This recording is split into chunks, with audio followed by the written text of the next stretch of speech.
terbaik saja di dalam Al-Quran. Nah, umat terbaik adalah sebuah istilah yang memang digunakan oleh Al-Quran.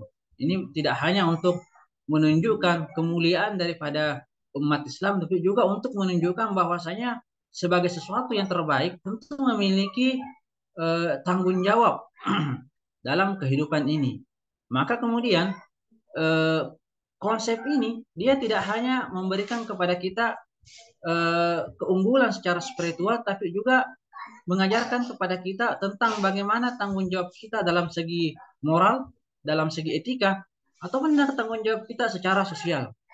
Dan kalau kita memperhatikan, dan kalau kita perhatikan kata istilah yang digunakan di dalam Al-Quran menggambarkan umat yang terbaik ini, ada beberapa istilah yang dipergunakan. Misalnya di antara istilah menggunakan khaira ummatin, atau menggunakan umatan wasata, atau umatan muslimah, dan tiga inilah kata yang kami pergunakan. Walaupun sebenarnya ada juga istilah umatan muqtasidah, tapi kami lihat umatan muqtasidah ini tidak tidak merujuk kepada yang terbaik, dan hanya yang tiga inilah yang menurut kami merujuk kepada konsep yang terbaik tersebut.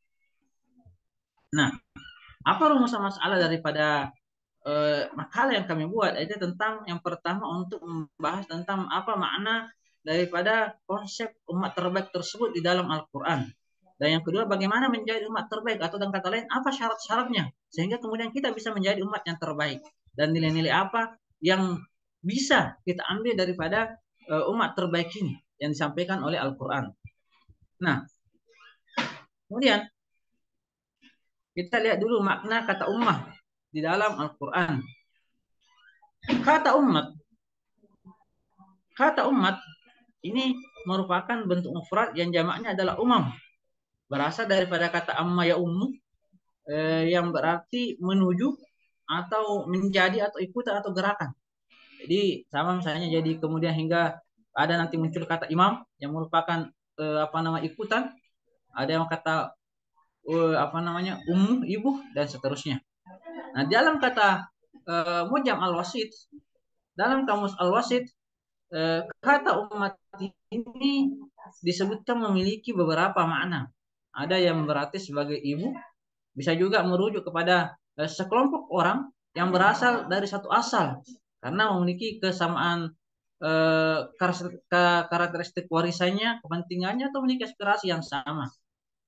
Atau boleh jadi juga disatukan oleh suatu agama atau tempat atau periode tertentu. Atau kadang-kadang juga kata umat ini katanya bisa berarti sebagai generasi al-jail. Bisa juga bisa mengerti, tapi kata umat juga ternyata itu bisa dipergunakan untuk seorang individu. Jadi dia tidak hanya terbatasi kepada sekelompok orang, tetapi bisa dipergunakan untuk menuju satu orang, yang ketika orang ini mampu mencakup di lainnya segala sifat-sifat kebaikan, yang mana sifat kebaikan ini biasanya hanya dimiliki oleh sebuah umat, sekelompok orang. Misalnya dalam firman Allah Subhanahu wa taala, "Inna Ibrahim kana ummatan qanitan lillah."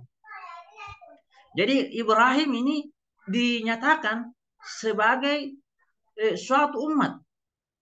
Jadi Nabi Ibrahim ini, dia walaupun dia seorang individu, tetapi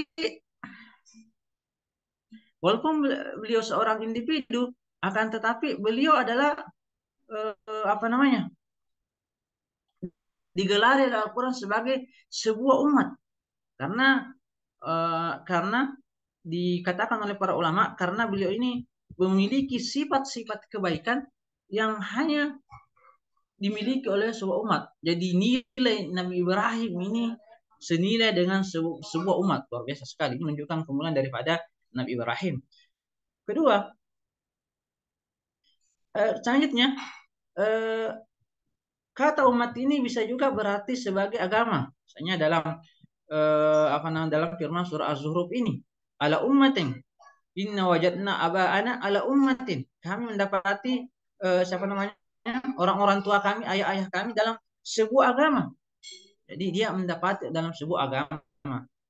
Boleh jadi juga dia berarti sebagai sebuah waktu atau periode tertentu, misalnya dalam apa namanya surah Hud, wal in akharna anhumul azab ila ummati ma'dudah. Jika seandainya katanya azab ini diundurkan sampai ummatin ma'dudah, sebagai sampai waktu yang terbatas yang telah ditentukan. Jadi kata ini memiliki apa namanya? Memiliki makna yang berarti sebagai sebuah waktu. Selanjutnya, di dalam Al-Qur'an kata umat ini terulang sebanyak 64 kali. Dalam bentuk mufradnya dia terulang sebanyak 51 kali dalam 49 ayat. Karena dalam satu ayat ada dua ayat yang kata umat ini berulang secara dua kali. Lalu kemudian yang dalam bentuk jamak ini terulang sebanyak 13 kali. Jadi ada 64 kali pengulangan. 47 diantaranya itu terdapat dalam surah-surah Makkiyah dan 17 berada dalam surah Madaniyah. Nah, ayat-ayat yang turun di Mekah itu biasanya pada umumnya itu menggambarkan manusia sebagai umatan wahidah. Kadang-kadang juga apa namanya menggambarkan umat-umat terdahulu. Tetapi ketika dia telah masuk ke dalam surah-surah Madaniyah, kebanyakannya adalah merujuk kepada umat Islam. Jadi kata umat ini ditujukan kepada umat Islam. Nah, makna umat dalam Al-Quran. Di dalam Al-Quran, kata umat ini paling tidak memiliki 5 makna. Memiliki 5 makna. Yang pertama, yang ada di bumi. Misalnya dalam surah Al-An'am ini, wa ma min dabbatin fil ardi wala ta'irin yatiru bi janahihi illa umamum amsalukum. Jadi dakwah dan ta'ir burung ini dikatakan sebagai umamum amsalukum, sebagai umat-umat yang seperti manusia. Ternyata binatang ini pun dikatakan sebagai umat di dalam Al-Quran. Atau misalnya di dalam yang kedua maknanya sebagai makhluk jin. Jadi jin ini pun dikatakan sebagai umat dalam Al-Quran. Wala yadkhulu fi umamin qad khalat min qablikum minal jinni wal insi finari. Dan masuklah ketika dalam umat-umat ini dari umat baik itu jin dan manusia itu ke dalam neraka. Jadi jin itu pun juga dikatakan umat di dalam Al-Quran.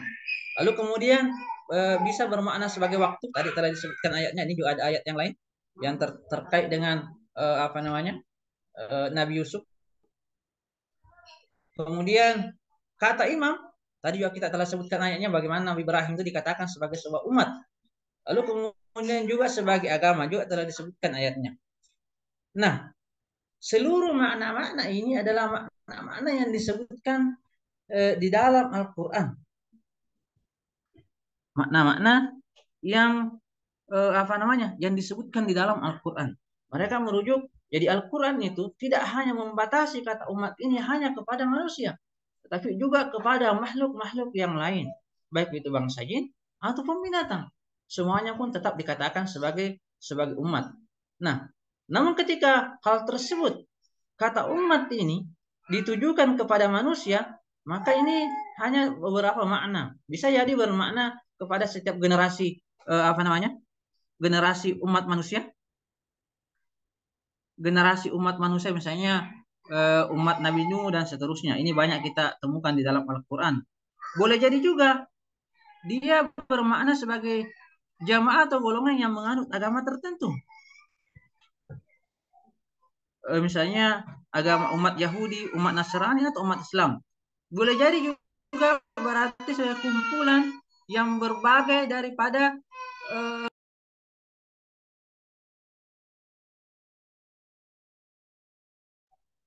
boleh jadi juga berarti kumpulan manusia dari berbagai lapisan sosial masyarakat. Misalnya umat wahidah. Dan boleh jadi ini mencakup oleh seluruh umat manusia. Nah, namun ketika kita berbicara tentang umat terbaik, maka ada 3 ayat yang kita gunakan. Ada 3 ayat yang kita gunakan. Yang pertama adalah ayat tentang khair ummatin dalam surah Al Imran 110, kuntum khair ummatin ukhrijat linnas. Kalian adalah sebaik-baik umat yang dikeluarkan bagi manusia. Ta'muruna bil ma'ruf wa tanhauna 'anil munkar wa tu'minuna billah. Yang memerintahkan kepada ma'ruf, mencegah kemungkaran dan beriman kepada Allah. Ayat yang kedua mengatakan wa kadzalika ja'alnakum ummatan wasatah. Jadi kami, dan demikianlah kami menjadikan kalian ini sebagai umat wasatan, umat yang terbaik, pertengahan, dan seterusnya. Litakunu syuhada 'alan nas wa yakuna ar-rasulu 'alaikum syahida. Lalu kemudian ayat ketiga yang kami pergunakan adalah doanya Nabi Ibrahim. Rabbana waj'alna muslimin laka wa min dzurriyyatina ummatan muslimah. Jadi wahai Tuhan kami, dan jadikanlah kami berdua sebagai muslimin, orang yang tunduk kepadamu. Wa min dzurriyyatina ummatan muslimah. Muslimatan lak. Dan keturunan kami sebagai umat yang juga tunduk. Dipakai dalam yang ketiga adalah umat muslimah, umat yang tunduk patuh kepada Allah Subhanahu wa taala. Jadi ada 3 istilah yang dipergunakan. Yang pertama sebagai khaira ummatin, yang kedua ummatan wasatan, dan yang ketiga ummatan muslimah. Nah, ketiga ayat inilah yang kemudian akan kita kaji, kita analisis. Pertama, khaira ummatin. Khaira ummatin adalah bentuk mudhaf nilai. Jadi kata khair yang disandarkan kepada kata umat. Khair ini adalah sebuah kata berasal daripada khara atau hara yahiru, khairan. Sesuatu yang terbaik atau yang mulia. Nah, disandarkan kepada umat. Jadi dia kemudian menunjukkan kepada keterbaikan atau merupakan pengkhususan. Tapi karena bentuknya umat ini juga dalam bentuk bentuk nakira bukan ma'rifat, maka jadi kata khair ini disandarkan kepada sesuatu yang nakira, maka biasanya dia tidak makan dengan kata min, jadi khair min ummatin, yang terbaik dari sebuah umat. Jadi dia umat pilihan, maksudnya seperti itu. Nah, di dalam sebuah hadis yang diriwayatkan oleh siapa namanya, Imam Bukhari. Dalam sebuah hadis yang diriwayatkan oleh Al-Imam Al-Bukhari yang dari Abu Hurairah, jadi kata ayat kuntum khaira ummatin ukhrijat lin-nas ini dikatakan bahwa Rasulullah bersabda khairan nasi lin-nas ta'tuna bihim bis salasil fi a'naqihim hatta yadkhulu fil Islam. Jadi kata Abu Hurairah, bukan Rasulullah, kata Abu Hurairah sebaik-baik manusia. Jadi yang dimaksud dengan kuntum khaira ummatin ukhrijat lin-nas ini adalah sebaik-baik manusia yang fungsinya itu untuk manusia juga. Jadi dari manusia untuk manusia, tapi yang diambilnya dari yang sebaik-baiknya.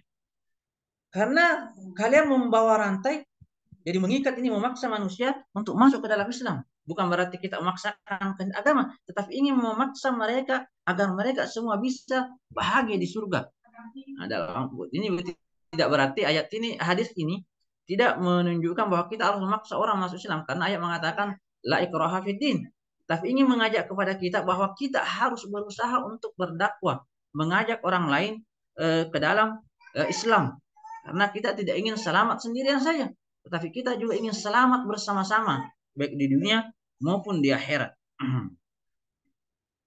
Ayat ini khairu ummatin ini turun terkait dengan Ibnu Mas'ud dan 2 orang sahabat yang lain yang ketika mereka bertemu dengan 2 orang Yahudi yang kalau tidak salah namanya Malik bin As-Saif dan Wahb bin Yahuza, mereka mengatakan bahwa kedua orang Yahudi ini mengatakan bahwasanya agama kami ini yang paling baik, bahwa Yahudi itu yang paling baik. Maka kemudian untuk menjawab perkataan mereka, membantah perkataan orang Yahudi ini, maka turunlah ayat ini kuntum khair ummatin.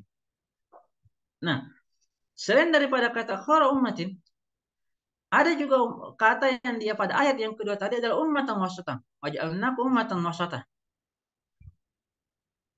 Dalam tafsir Al-Munir yang ditulis oleh Wahb Az-Zuhaili, beliau mengatakan kata al-wasat dalam ayat ini itu artinya pertengahan sesuatu atau poros lingkaran. Jadi ketika kita ada lingkaran, lalu kemudian di tengahnya itu ada titiknya. Nah, itu adalah yang dimaksud dengan al-wasat. Pertengahannya, pas di tengahnya. Makanya al-wasat ini biasanya diartikan sebagai tengah. Ketika Sulawesi Tengah dikatakan Sulawesi del Wusta dan seterusnya. Nah, kata ini dipakai untuk menunjukkan hal-hal yang terpuji. Misalnya, di sini adalah contohkan di sini adalah dicontohkan oleh Wahab Zuhail ada kata keberanian. Karena keberanian ini berada di antara dua titik. Titik yang ekstrim. Ada yang ifrat yang berlebihan, yaitu ketika seseorang ini terlalu pemarah yang tidak mampu mengembalikan amarahnya, mengendalikan amarah sedikit-sedikit marah. Maka itu adalah berlebihan. Atau juga dia tafrid yang tidak berani mengeluarkan amarahnya. Maka ini adalah masuk dalam kelalaian atau keteledoran. Maka kemudian keberanian berada di antara titik tengah di antara dua ekstrem tersebut. Maka ini adalah bahagian daripada sifat fadilah. Nah, sedangkan oleh Ibnu Katsir dikatakan bahwa kata al-wasat ini merujuk kepada sesuatu yang terbaik atau yang paling baik. Sebagaimana misalnya dalam sebuah perkataan Al-Quraisy awsatul Arab nasban wadaran. Jadi Quraisy ini Quraisy ini adalah yang terbaik di antara suku Arab. Baik dari nasabnya karena keturunannya ini menuju kepada Nabi Ibrahim alaihissalam, juga dalam kedudukannya, yaitu tempatnya mereka yang terbaik. Jadi kata wasat ini dia tidak hanya merujuk kepada sesuatu yang di tengah. Yang di tengah ini boleh jadi juga bisa berarti keadil, tetapi dia juga merujuk kepada yang terbaik. Maka kemudian makna daripada wasat ini adalah sesuatu yang adil dan terbaik. Nah, kemudian selanjutnya kata yang ketiga menggunakan kata ummatan muslimah. Sebagaimana ayat yang ayat yang dibacakan tadi. Rabbana waj'alna muslimin laka wa min dzurriyyatina ummatan muslimatan lak. Nah, kata aslama ini berarti adalah tunduk dan patuh. Artinya adalah kami meningkatkan kesetiaan. Jadi ketika orang mengatakan umat muslimah, jadi umat yang senantiasa menyerahkan dirinya kepada Allah Subhanahu wa taala. Jadi ketika Nabi Ibrahim mengatakan Rabbana waj'alna muslimin laka, jadi ketika Nabi Ibrahim mengatakan wahai Tuhan kami, jadikanlah kami muslimin laka, kami ini jadi setelah Nabi Ibrahim doanya mengatakan Rabbana waj'alna muslimin laka. Jadi setelah ternyata beliau berbuat baik, dia kemudian tetap berdoa kepada Allah Subhanahu wa taala agar tetap dalam kondisi senantiasa tunduk kepada Allah. Tapi ternyata Nabi Ibrahim ini tidak hanya membatasi dirinya. Nabi Ibrahim tidak hanya membatasi dirinya, dia juga mendoakan keturunannya. Dan juga kepada keturunan-keturunan kami agar mereka menjadi umat-umat yang senantiasa tunduk kepadamu. Ulama mengatakan Nabi Ibrahim ini hanya mendoakan keturunannya. Ini menunjukkan bahwasanya karena keturunan Nabi Ibrahim ini sebagai adalah menjadi pemimpin. Maka ketika pemimpinnya ini telah menjadi tunduk, maka yang dipimpin pun akan tunduk. Karena dari keturunan Nabi Ibrahim lahirlah Muhammad SAW yang merupakan seorang pemimpin. Nah, kemudian penggunaan kata min zurriyatina, kata min di situ ada kata min, wa min zurriyatina, dan dari keturunan kami, dari min ini berarti kepada sesuatu yang litab'in, sesuatu yang hanya sebahagian saja. Jadi yang didoakan oleh Nabi Ibrahim ini hanya sebahagian daripada keturunannya. Ternyata sebagian keturunannya Nabi Ibrahim ini tidak didoakan menjadi umat muslimat. Karena ini terkait dengan ayat sebelumnya pada ayat 124. Di dalam surah 24 dikatakan, wa tabattala Ibrahim rabbuhu bikalimatin fatammahunna qala inni ja'aluka lin-nas imama. Dan ingatlah ketika Nabi Ibrahim ini diuji oleh Tuhannya dengan kalimat. Lalu kemudian Nabi Ibrahim ini menyempurnakan, melaksanakan ujian tersebut, lolos ujian. Qala inni ja'aluka lin-nas imama. Maka Nabi Ibrahim ini berdoa agar dia dijadikan sebagai seorang pemimpin. Dijadikan seorang pemimpin bagi manusia. Nah, ini kan dikabulkan oleh Allah Subhanahu wa taala. Setelah dikabulkan, Nabi Ibrahim berkata, "Wa min zurriyati." Dan jadikan juga katanya keturunan saya, keturunan Nabi Ibrahim sebagai pemimpin juga. Maka dijawab oleh Allah Subhanahu wa taala, "Qala la yanalu ahdi az-zalimin." Janji saya kata Allah Subhanahu wa taala ini tidak akan mencabut daripada orang-orang yang zalim. Jadi ternyata sebahagian daripada keturunan Nabi Ibrahim ini akan menjadi orang yang zalim. Nah, orang yang zalim inilah yang tidak termasuk daripada doa Nabi Ibrahim. Yang ketika mengatakan agar keturunan sebahagian daripada keturunannya ini menjadi umat muslimah.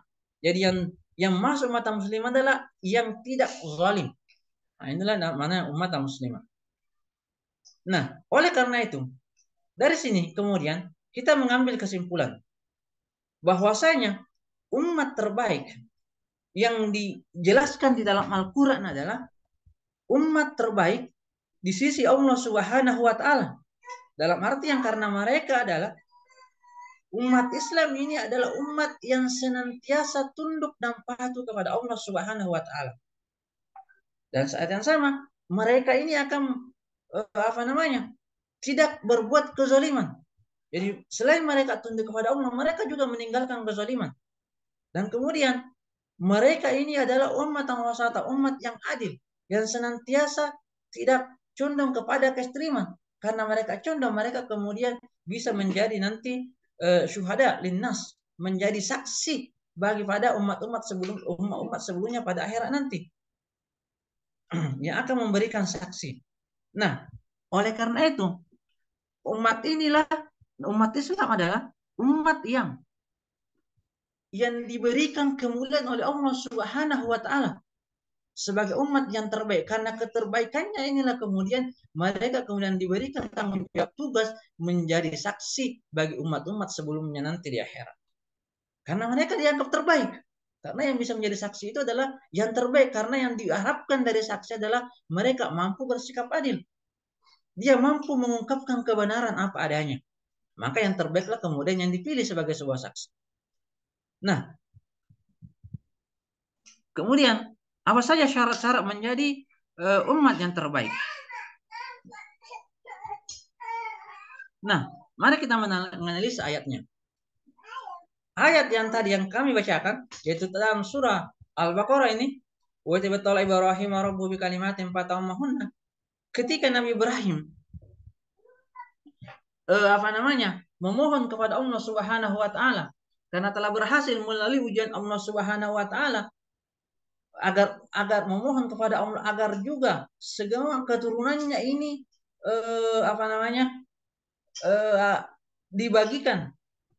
diberikan sebagai pemimpin juga, namun ternyata Allah menolaknya.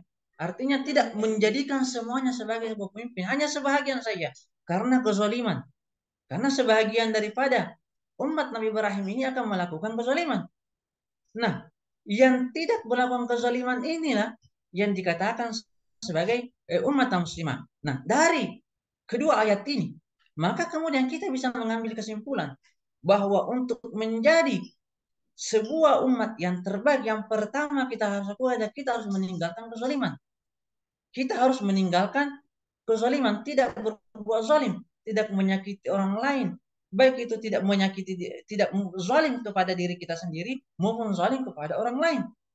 Zalim kepada diri sendiri mungkin bisa dalam arti melakukan kesyirikan, karena syirik itu adalah zulm azim, sebuah kesyirikan, kezaliman yang sangat besar, karena dia telah menzalimi dirinya. Dia tidak lagi mengikuti janjinya kepada Allah Subhanahu wa taala ketika dia berjanji untuk beriman kepada Allah.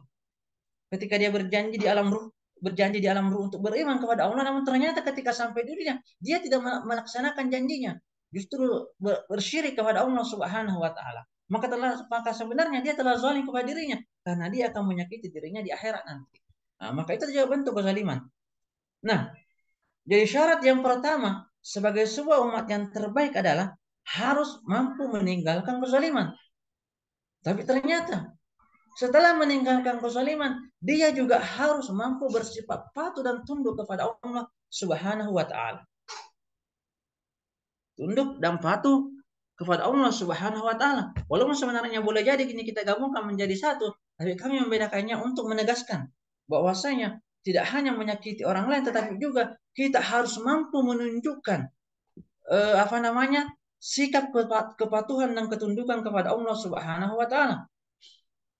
Misalnya di dalam sambungan ayat ini, ummatan muslimatan lak wa arina manasikana wa tub alaina.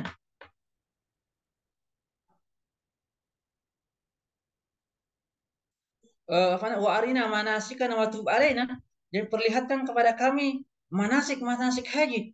Jadi ingin menunjukkan bahwa misalnya ada sebuah ibadat yang langsung diberikan oleh Allah, yang kita tidak memiliki hak untuk untuk mengatur di situ. Misalnya manasik haji, apa yang diperintahkan itu yang kita lakukan. Sholat misalnya, apa yang diperintahkan itu yang kita lakukan. Ingin menunjukkan ketundukan yang patuh. Nah, inilah diantara contoh bentuk kepatuhan kepada Allah Subhanahu wa taala. Jadi syarat yang kedua adalah tunduk dan patuh dan berserah diri kepada Allah Subhanahu wa taala. Lalu kemudian di ayat yang kedua, ketika Allah berfirman, "Wa kadzalika ja'alnakum ummatan wasatan litakunu syuhada'a 'alan nas wa yakuna ar-rasulu 'alaikum syahida." Kata wasatan di sini adalah sebaik-baik. Sebagian tadi disebutkan dalam tafsirnya, tafsir Ibnu Katsir, bahwa mereka adalah yang terbaik. Yang terbaik ini adalah karena mereka ini mampu bersifat wasat. Mereka ini mampu bersifat berada di pertengahan, berada dalam sikap moderat. Moderat dalam arti dia tidak ekstrim ke kiri maupun tidak ekstrim ke kanan. Dia tidak berlebih-lebihan dalam melaksanakan agama, tetapi juga dia tidak tapi juga dia tidak memudah-mudahkan agama.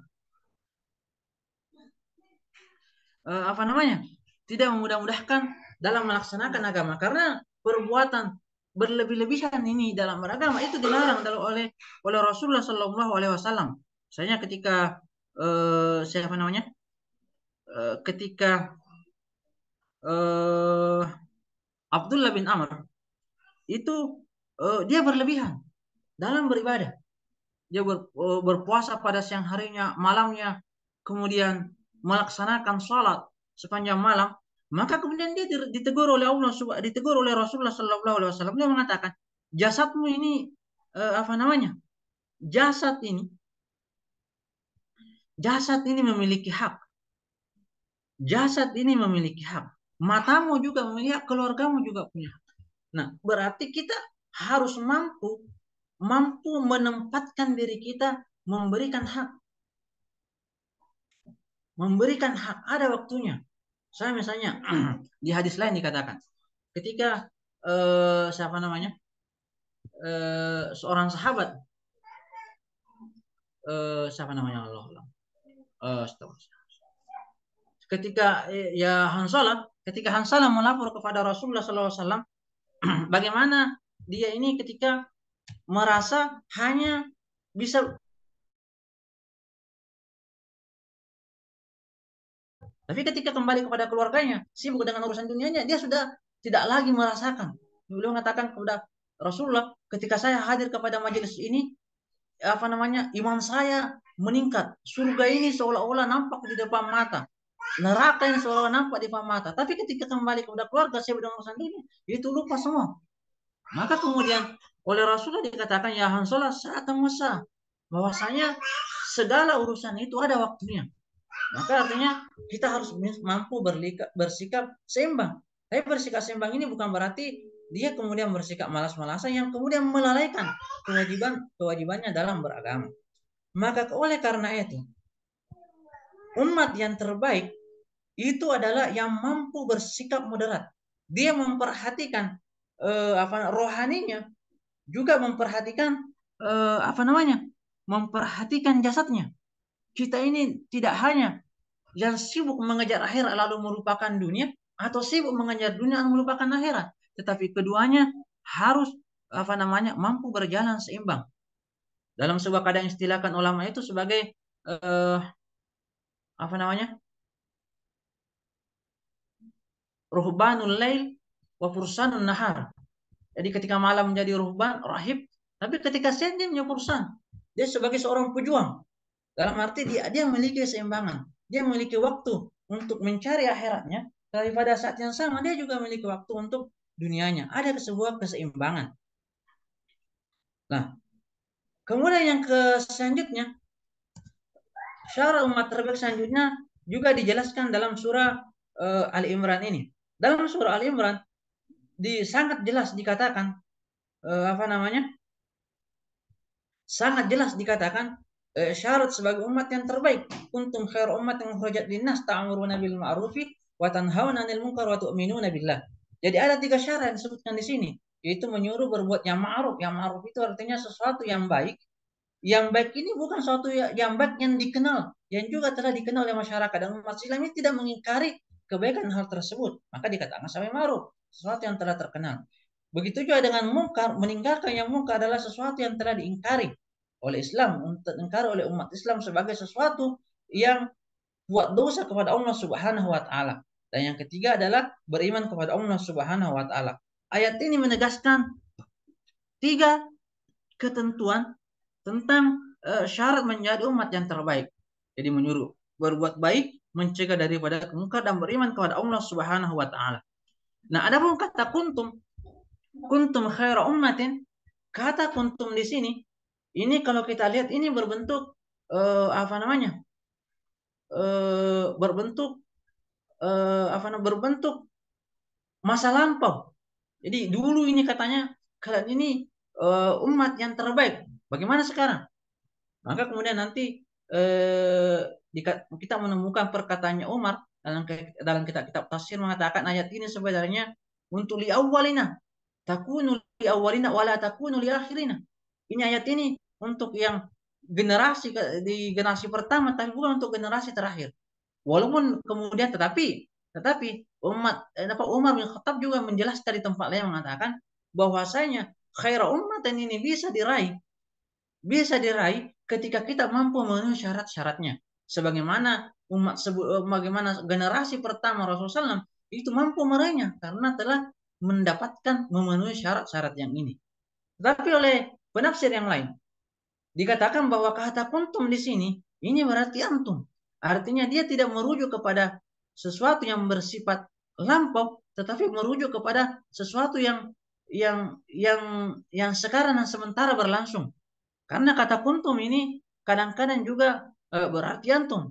Misalnya di dalam apa namanya?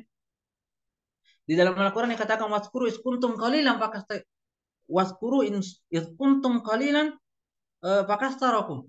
Dan ingatlah ketika kalian is kuntum qalilan, ketika kalian ini sedikit lalu kemudian dibanyakkan. Dan di ayat lain dikatakan waskuru is antum qalil, dan ingatlah is antum qalil. Jadi kuntum yang pada ayat sebelumnya ternyata di ayat lain diganti dengan kata antum. Berarti kata kuntum ini sebenarnya juga bisa berarti antum. Nah, oleh karena itu ayat ini oleh para ulama, oleh penafsir dikatakan yang dikuatkan oleh penafsir baik At-Tabari maupun Ibnu Katsir mengatakan kata kuntum ini berarti antum, yang artinya dia mencakup kepada umat Islam baik juga generasi sekarang, bahwa generasi sekarang ini pun bisa menjadi umat yang terbaik. Tapi tentu saja dengan memenuhi syaratnya. Nah, dan ada 6 syarat yang telah kami sebutkan tadi. Yang pertama tadi adalah dia tidak meninggalkan kezaliman, lalu kemudian dia tunduk dan berserah diri kepada Allah Subhanahu wa taala, lalu kemudian dia bersifat adil dan moderat, dan selanjutnya menyeru kepada yang ma'ruf dan mencegah daripada yang mungkar, dan beriman kepada Allah Subhanahu wa taala. Jadi tidak hanya kita baik kepada diri sendiri, tapi juga mengajak orang lain atau mencegah orang lain. Tidak hanya meninggalkan kezaliman dari kita tidak hanya kita berserah diri kepada Allah dan kita bersikap adil, tetapi juga kita mengajak orang lain kepada kebaikan dan mencegah mereka daripada kemungkaran. Dan tentu saja semuanya didasari kepada keimanan kepada Allah Subhanahu wa taala. Inilah kemudian yang bisa mengantarkan kita menjadi sebagai umat yang terbaik. Nah, nilai-nilai apa yang kita ambil dari ke-6 syarat tadi? Maka kemudian kita bisa mengambil beberapa nilai-nilai. Yang pertama adalah nilai keadilan. Nilai keadilan ini kita ambil daripada eh, perkataan wasat dan juga kepada ketidakszaliman. Karena zalim ini adalah lawan kata daripada adil. Zalim itu adalah ketika seseorang ini membuat tindakan yang bisa merugikan dirinya, baik orang lain ataupun dirinya atau orang lain atau mungkin masyarakat dan seterusnya. Atau oleh pengertian ulama adalah zalim adalah sebuah tindakan yang tidak menempatkan sesuatu pada tempatnya. Karena adil ini dimaknakan sebagai sebuah tindakan yang menempatkan sesuatu kepada tempatnya. Segala hak diberikan kepada yang berhak. Jika ini adalah hak individu, diberikan kepada individu. Kepada ini hak jamaah diberikan kepada jamaah. Maka keadilan tidak mengurangi hak orang. Dan kezaliman adalah berarti kebalikannya. Ketika seseorang ini tidak mampu menempatkan sesuatu kepada haknya. Nah, ada banyak perintah ayat Al-Quran maupun dalam hadis yang memerintahkan kita berbuat adil. Bahkan berbuat adil itu pun diperintahkan kepada orang-orang yang kita tidak sukai. Misalnya daripada dalam Al-Quran dikatakan ya ayyuhalladzina amanu kunu qawwamina lillahi syuhada bil qist wa la yajrimannakum syana'anu qaumin ala alla ta'dilu wa'dilu huwa aqrabu littaqwa. Bahwasanya orang-orang yang beriman jadilah qawwamina lillahi syuhada bil qist. Jadilah saksi yang adil, saksi yang adil, dan janganlah kebencianmu kepada suatu kaum yang menjadikan kau tidak berbuat adil. Wala yajrimannakum syana'anu qaumin ala alla ta'dilu. Wa'dilu, tapi berbuat adillah. Jadi sebuah perintah agar kita senantiasa berbuat adil. Artinya, ketika kita mampu tidak memiliki kecondongan untuk memihak kepada salah satu pihak, tetapi kecondongan kita hanya kepada kebenaran. Maka walaupun kita misalnya benci kepada seseorang, tapi kita tetap berbuat adil kepadanya. Walaupun kita tidak suka kepada seseorang, kita tetap berbuat adil. Nah, inilah nilai-nilai keadilan yang pertama yang diambil daripada ayat Al-Quran yang membahas tentang umat yang terbaik. Lalu kemudian nilai-nilai ketakwaan. Nilai ketakwaan ini kita ambil misalnya daripada perintah untuk sebagai muslim tentang ketundukan kepada Allah Subhanahu wa taala dan keimanan kepada Allah Subhanahu wa taala. Bahwa kita harus beriman kepada Allah, percaya kepada Allah Subhanahu wa taala, percaya kepada kitab-kitabnya, percaya kepada nabinya, nabi-nabinya, tapi pada saat yang sama tidak, kepercayaan ini harus ditampakkan dalam bentuk ketundukan dengan menjalankan segala perintahnya dan meninggalkan larangannya. Sehingga kemudian kita menjadi sebuah umat yang bertakwa. Jadi nilai etis yang diajarkan ketika kita mengkaji ayat-ayat tentang umat yang terbaik ini bahwa kita harus mampu bertakwa, yang mampu merealisasikan keimanan kita ini dalam kehidupan sehari-hari dalam bentuk ketundukan kepada Allah Subhanahu wa taala. Tidak hanya beriman tapi juga berislam. Tidak hanya beriman kepada Allah percaya tetapi juga berislam dengan mengamalkan, membuktikan amal kita, iman kita ini dengan amal-amal kebaikan dengan melaksanakan perintah Allah Subhanahu wa taala. Dan yang terakhir dan nilainya adalah kepedulian terhadap orang lain. Bahwa umat yang terbaik kita diperintahkan untuk mengajak kepada yang ma'ruf dan meninggalkan kepada yang munkar. Artinya keberimanan kita itu tidak hanya membatasi pada diri kita sendiri, bahwa bukan diri kita ini saja yang ingin masuk ke dalam surga, yang ingin menginginkan kebahagiaan di akhirat, tetapi juga kita harus mengajak orang lain. Kita harus mengajak orang lain agar kita mampu bersama-sama mendapatkan kebahagiaan di akhirat. Maka umat Islam, umat yang terbaik adalah umat yang peduli kepada orang-orang yang ada di sekitarnya. Yang tidak hanya peduli pada dirinya sendiri, mampu untuk mengajak orang lain kepada kebaikan, mampu mengajak orang lain dan mencegah kepada kemungkaran. Karena ketika seorang tidak mampu memiliki kepedulian terhadap orang lain, maka boleh jadi dia telah mendustakan agamanya sebagaimana kepada ayat yang sering kita baca. Orang ayat Allah yukadzibu biddin, yang orang-orang yang mendustakan agama. Dan kita yang sering kita baca. Maka ketika kita menjadi umat yang terbaik, maka kita harus mampu membawa nilai keadilan, ketakwaan dan kepedulian kepada orang lain.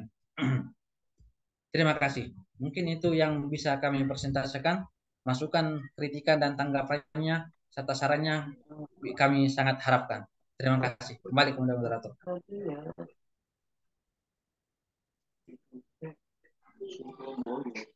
Oke.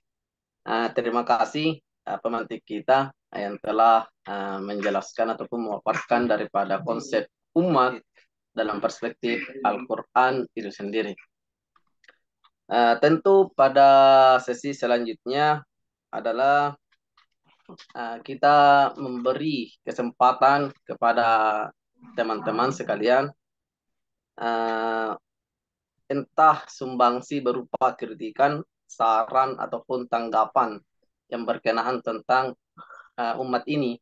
Sebab pemantik tadi sudah memberikan syarahnya kepada kita perihal umat itu sendiri di dalam Al-Quran, mulai dari secara leksikalnya, kemudian ada semacam leksikal secara pengembangan ataupun sinonim perihal umat itu sendiri, kemudian dijelaskan pula tentang, oh ternyata umat itu di dalam Al-Quran tidak hanya terbatas dalam manusia, melainkan terhadap makhluk-makhluk yang lain seperti binatang-binatang ataupun bangsa jin itu sendiri.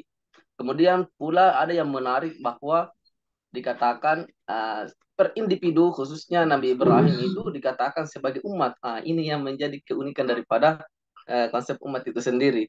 Lantas si pemateri ini kemudian dia membatasi perihal umat. Yang pemantik ambil adalah umat terbaik. Yang dia klasifikasikan itu adalah kalimat khair ummah, kemudian umat wasata, kemudian umat muslimata. Untuk itu, untuk lebih menganalisis sejauh mungkin perihal umat ini, saya memberikan kesempatan kepada teman-teman untuk memberikan tanggapan, kritikan, dan saran. Dengan ini, saya persilahkan kepada teman-teman, Bapak Ibu sekalian. Tapi siapa?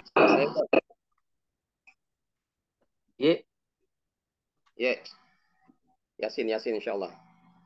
Ya. Silahkan Pak Yasin. Ya, assalamualaikum warahmatullahi wabarakatuh. Waalaikumsalam warahmatullahi wabarakatuh. Sangat jelas sekali yang disampaikan makalah tadi, Masya Allah, menunjukkan bahwa beliau banyak membaca terkait dengan materi yang disampaikan, karena sangat sampai sekali kepada kita sebagai pendengar, ya, apa yang diinginkan oleh tema tadi. Tapi ada satu pertanyaan dan sekaligus ada yang membuat saya juga takjub dalam suatu ayat. Yang pertama, pertanyaan saya dulu, apa perbedaan umat dengan kaum di dalam Al-Quran? Ya, karena terkadang kita, kalau saya lihat, terkadang kaum juga maknanya sama dengan umat gitu ya, tapi pasti ada perbedaan. Nah, maka di sini yang ingin saya tanyakan dari sisi perbedaannya, kira-kira apa antara makna umat dengan kaum? Karena kalau kita lihat di dalam Al-Quran, justru kaum ini sebenarnya lebih banyak ayatnya. Ya, mungkin sampai 100 lebih, sampai 200-an ayat memunculkan kalimat kaum di dalam Al-Quran. Lebih banyak daripada ummah. Nah, itu pertanyaannya. Kemudian yang membuat saya takjub, di ayat surat Al-Baqarah ayat 143. Ya. Di sana, wa kadzalika ja'alnakum ummatan wasata. Kata wasata, ummah wasata di sini, ya umat pertengahan. Ketika saya melihat ayat ini, itu berada di surah Al-Baqarah ayat 143. Betul Ustaz ya? Di surah Al-Baqarah ayat 143. Nah, sehingga saya lihat ternyata surah Al-Baqarah itu juga ayatnya ada 286. Nah, ini yang membuat saya takjub dan unik sekali di ayat ini, karena ketika Allah menceritakan tentang ayat wasata, pertengahan, ini letaknya di dalam surah Al-Baqarah betul-betul di pertengahan gitu. Coba kita bagi 286 di pertengahannya, pas di ayat 143. Nah, ini sebagai apa, tambahan dari apa, bukan tambahan ya.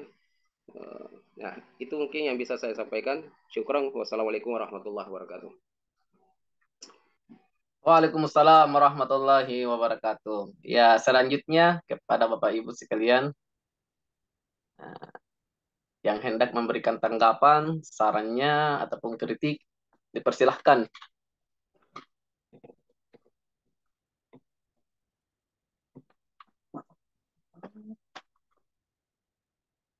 Ya, tapi oh ya, bagaimana dengan Ibu Fatima?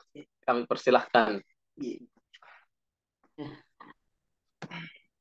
Terima kasih Bapak Moderator. Assalamualaikum warahmatullahi wabarakatuh. Waalaikumsalam warahmatullahi wabarakatuh. Cukup menarik dan sangat kontribusi sekali materi yang disampaikan oleh Ustadz Rusmin, dan saya mungkin tidak terlalu panjang lebar. Mungkin dari beberapa yang dijelaskan tadi itu mungkin hanya sedikit yang bisa saya garis bawahi, karena Ustadz Rusmin tadi telah menjelaskan secara secara luas tentang bagaimana konsep ummah itu dalam perspektif Al-Quran dalam kajian tafsir tematik. Saya mungkin fokus saja kepada salah satu ayat yang dari tadi dikupas satu persatu, yang terkait dengan surah Al-Imran ayat 110 ya, yaitu kurang lebih seperti ini, kuntum khaira ummah ukhrijat linnas, mungkin seperti itu. Saya sekilas tadi mendengarkan bahwa ini salah satu ayat yang menjelaskan tentang konteks ummah, dalam artian adalah umat yang terbaik. Ini mungkin saya hanya sekedar minta pandangan dari pemakala, apakah dalam pandangan pemakala yang dimaksud dalam ayat ini adalah umat yang terbaik itu sebagai kapasitasnya subjek atau kapasitasnya sebagai objek yang senantiasa menerima menerima pesan-pesan Islam dari subjek, ataukah yang dimaksudkan di sini adalah sebagai individu, sebagai hamba Allah yang punya kewajiban untuk senantiasa beribadah kepada Allah Subhanahu wa taala. Ya, karena untuk konteks kekinian ini boleh jadi nanti akan menjadi ada sebuah pergeseran nilai di dalamnya. Itu mungkin saya minta pandangan dari Bapak pemateri. Kemudian mungkin ini satu lagi, apakah misalnya saudara kita yang awalnya itu adalah yang tidak seagama dengan kita dalam artian bahwa yang mu'alaf, apakah itu pantas juga dikatakan sebagai umat yang terbaik? Ya, taruhlah misalnya saudara kita yang non-Islam, misalnya dari Kristen atau Hindu. Nah, ketika dia menyatu dengan kita, artinya dia posisinya sebagai mu'alaf, apakah pada saat itu juga sudah bisa dikatakan sebagai umat yang terbaik dalam arti umat sebagai individu? Hanya mungkin itu barangkali Ustaz Rusmin, saya minta pandangannya. Terima kasih banyak. Assalamualaikum warahmatullahi wabarakatuh. Waalaikumsalam warahmatullahi wabarakatuh. Ya, tinggal satu. Saya Pak. Dengan siapa? Ya. Oke, saya persilahkan kepada Bapak Andi Rajamuddin. Dengan ini dipersilahkan. Terima kasih atas kesempatannya. Assalamualaikum warahmatullahi wabarakatuh. Saya menyimak dari pemaparan Pak Ustadz Rusmin secara seksama, dan ada sedikit yang menggelitik dengan saya terkait dengan surah Al-Imran. Sebagaimana yang disebutkan bahwa kamu adalah umat yang terbaik yang dilahirkan untuk manusia. Kamu menyuruhkan perintah yang baik dan mencegah dari perintah yang buruk dan beriman kepada Allah. Nah, ini terkait dengan kuliah kita, tafsir tematik. Bagi saya pribadi, sangat sulit mengukur itu yang namanya bagaimana kualitas iman itu, bagaimana yang dimaksud dengan manusia yang terbaik setelah menjalankan perintah Allah, terus manusia itu beriman, bertakwa kepada Allah, kemudian bagaimana menjalin hubungan yang terbaik antar sesama manusia. Nah, ini untuk mengukur yang namanya kualitas iman yang terbaik bagi umat itu sendiri seperti apa? Karena siapapun kalau sudah menjadi umat Rasulullah Sallallahu Alaihi Wasallam, pasti pedomannya ke situ. Pasti mereka akan bertakwa, kemudian beriman, lalu kemudian menjaga hubungannya antar sesama. Nah ini untuk mengukur sebuah kualitas iman seseorang seperti apa? Saya kira itu pertanyaan saya. Ada indikator-indikatornya seperti apa supaya kita bisa membedakan ini manusia yang sudah betul-betul orang yang terbaik, yang sudah menjalankan perintah-perintah Allah dan menjauhi segala larangan. Baik, saya kira itu. Terima kasih atas pertanyaannya. Assalamualaikum warahmatullahi wabarakatuh. Waalaikumsalam warahmatullahi wabarakatuh. Sama-sama, terima kasih banyak Pak Ustadz. Nah, jadi dalam sesi selanjutnya ini pertanyaan kita ataupun pengklarifikasian bahwa terdapat beberapa penanya ya. Yang pertama dari Bapak Al-Ustadz Yasin yang ingin menanyakan apa ikhtilafiyah, perbedaan antara umat ataupun term kaum itu sendiri dalam Al-Quran. Karena ia beralasan bahwa kaum itu lebih secara kuantitas lebih banyak disebutkan di dalam Al-Quran ketimbang daripada term umat itu sendiri. Kemudian yang kedua dari Ibu Fatimah, ia menanyakan seputar dalam surah Ali Imran ayat 10 perihal khair ummah. Yang ia tanyakan, Ibu tanyakan adalah dalam statusnya khair ummah, kapasitasnya itu apakah dia sebagai pelaku, subjek, ataupun objek ketika ia mendapatkan semacam pencerahan kemudian, ataukah pada saat statusnya sebagai Abdullah, hamba Allah. Kemudian pertanyaan kedua ini, ya mungkin pertanyaannya ini sifatnya kalau bisa dijelaskan Pak dalam hal ini dua ya. Mungkin statusnya sebagai mu'allaf dan statusnya sebagai non-muslim itu sendiri. Kemudian yang ketiga daripada pertanyaan Ustadz Andi Rajamuddin, bagaimana caranya kita ukur ini perihal keimanan itu sendiri? Nah, mungkin dari tindakannya atau perilakunya atau dari mananya. Ya dengan ini saya persilahkan kepada pemantik untuk merespon semua pertanyaan tersebut. Dengan ini saya persilahkan dengan hormat Ustadz Rusmin. Oke, terima kasih atas pertanyaannya. Luar biasa semua pertanyaannya ini, susah-susah semua. Oke, yang pertama tentang perbedaan kata umat dan kaum di dalam Al-Quran. Jadi sebelumnya saya sampaikan bahwa ketika saya membuat makalah ini, saya tidak tidak mengkaji istilah kata kaum. Saya hanya membatasi kata umat saja.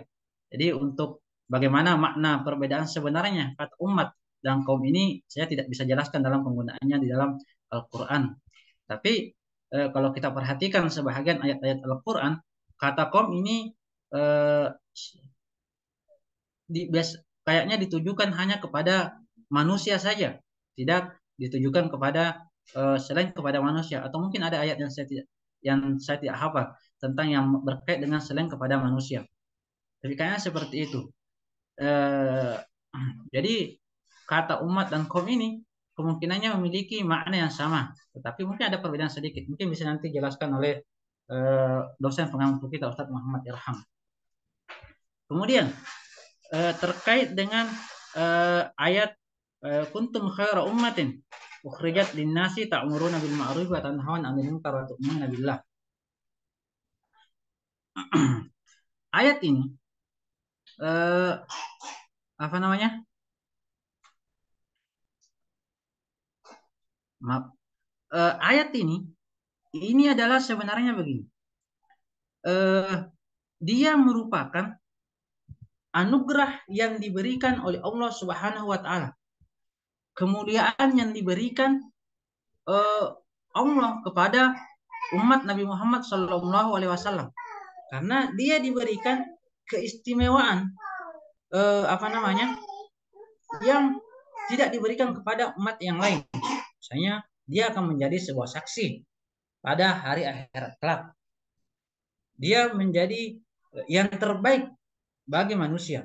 Jadi ketika dia dikatakan dia menjadi umat terbaik, berarti dia merupakan sebuah objek yang diberikan, jadi dia merupakan objek karena diberikan oleh Allah Subhanahu wa taala sebagai diangkat menjadi sebagai umat yang terbaik. Tetapi dia sebagai objek, dia juga sebenarnya sebagai subjek. Kenapa? Karena menjadi umat terbaik ini adalah bukanlah sesuatu yang didapatkan tanpa sebuah usaha. Bukanlah sesuatu yang didapatkan tanpa usaha. Karena ayat bahagian daripada selanjutnya menjelaskan ta'muruna bil ma'ruf wa tanhauna 'anil munkar wa tu'minuna billah. Bahwa ternyata walaupun ini sebuah anugerah, tetapi anugerah ini harus harus di sebuah usaha untuk mendapatkannya. Maka dia pun juga sebagai subjek karena berusaha untuk mendapatkannya, merupakan perilaku sebagai umat yang terbaik, dan boleh jadi dia harus mampu mempertahankannya. Maka sebagaimana misalnya di ayat yang lain dia dikatakan bahwasanya ketika orang harus berusaha untuk diberikan hidayah, apalagi ayatnya dia subulana, harus berusaha dulu untuk mendapatkan hidayah, maka bentuknya seperti itu. Maka kemuliaan atau keterbaikan yang diberikan oleh Allah Subhanahu wa taala ini adalah sebuah anugerah yang diberikan kepada kita, kepada umat Islam, umat terakhir ini, karena telah memenuhi syaratnya. Syaratnya itu ya adalah yang telah kami sebutkan tadi dalam pembahasan, melakukan berbagai hal-hal yang diperintahkan oleh Allah Subhanahu wa taala, ta'muruna bil ma'ruf wa tanhauna 'anil munkar wa tu'minuna billah, dan yang disebutkan di ayat yang lain. Jadi hal keduanya tersebut merupakan sesuatu yang bisa diraih. Nah, kemudian bagaimana dengan umat yang lain? Umat yang lain ketika dikatakan di sambungan ayat ini, kuntum khaira ummatin ukhrijat lin-nas, ini ta'muruna bil ma'ruf wa tanhauna 'anil munkar wa tu'minuna billahi. Di ayat ini menyambung mengatakan, walau amana ahlul kitab lakana khairan lahum minhumul mu'minuna wa aktsarumul fasiqun.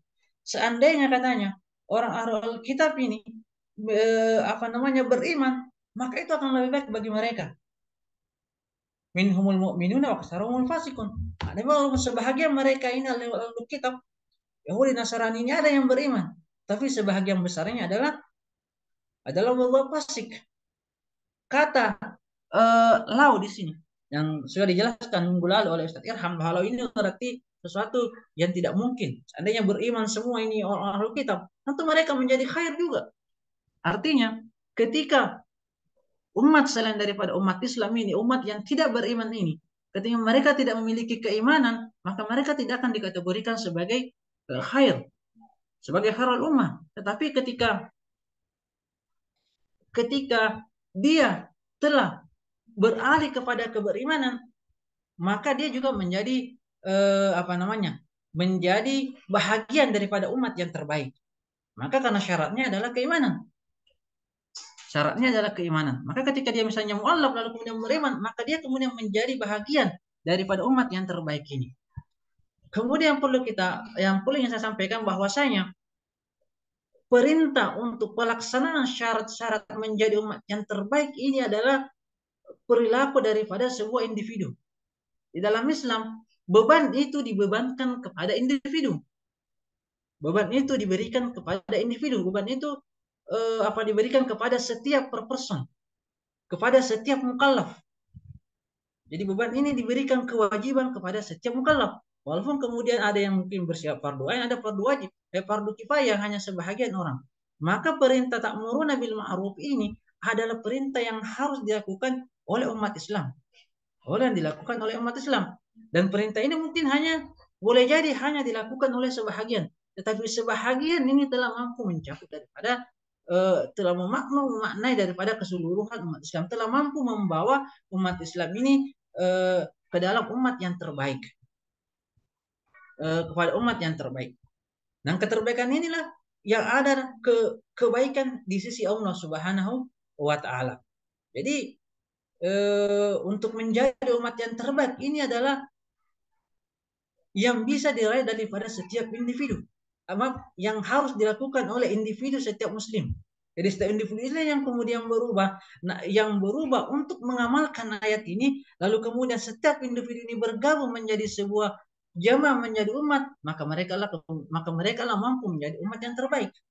Makanya perbaikan dalam Islam itu harus senantiasa diawali dari perbaikan daripada sebuah individu. Memperbaiki negara, maka harus diawali dengan memperbaiki adalah individu-individunya, memperbaiki orang-orangnya. Dari perbaikan daripada individu ini kemudian nanti menjadi perbaikan daripada bentuk keluarga. Maka ketika keluarga ini baik bergabung, maka bentuk menjadi sebuah masyarakat. Masyarakat ini kemudian bergabung menjadi sebuah umat, menjadi bangsa dan negara. Jadi perbaikan itu adalah pada setiap individu. Selanjutnya, bagaimana mengukur kualitas umat, mengukur kualitas iman. Ini mengukur kualitas iman ini hanya Allah yang tahu. Bagaimana kita mengetahui? Yang bisa kita lakukan hanyalah berusaha. Karena kita tidak tahu. Kadang-kadang karena ilmu kita terbatas, kadang-kadang kita tidak mengetahui bahwasanya kita ini sebenarnya telah jatuh misalnya kepada riya misalnya. Boleh jadi kita merasa, wah ini saya sudah bagus ini. Tapi ternyata kita justru jatuh dalam riya. Atau boleh jadi kita tanpa kita sadari, awalnya kita mungkin sudah menghusuk pada Allah misalnya untuk beriman, tapi di tengah perjalanan muncul pikiran-pikiran, wah saya sudah menjadi yang terbaik ini. Menjadi yang terbaik, ada perasaannya menjadi yang terbaik. Ya, sehingga kemudian untuk mengukur keimanan kita sendiri, itu adalah sesuatu yang sangat susah. Hanya Allah yang tahu bagaimana tingkat keimanan. Maka kadang-kadang perlulah kiranya kita untuk senantiasa melakukan muhasabah terhadap diri kita. Ya ayyuhalladzina amanu taqullaha wa tansur nafsum ma qaddamat ligat wattaqullaha innallaha khabirum bima ta'malun. Bahwasanya perintah untuk senantiasa mengevaluasi, memperhatikan yang dipersiapkan untuk diri kita ini berada di antara perintah untuk bertakwa. Berada di antara perintah bertakwa kepada Allah. Artinya, ketakwaan ini hanya bisa dijaga dengan muhasabah. Begitu juga dengan keimanan kita. Menjaga keimanan kita harus dengan senantiasa melakukan muhasabah terhadap diri kita. Karena kita tidak tahu. Jangan sampai kita tidak menjadi beriman.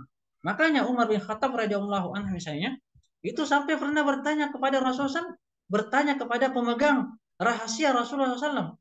Karena Rasulullah pernah memberitahu kepada salah seorang sahabat, siapa-siapa saja yang termasuk orang-orang munafik. Karena hanya sahabat itu yang tahu, dan sahabat itu tidak memberitahukan. Maka Umar ini karena penasaran, akhirnya bertanya, diri saya ini termasuk munafik atau tidak?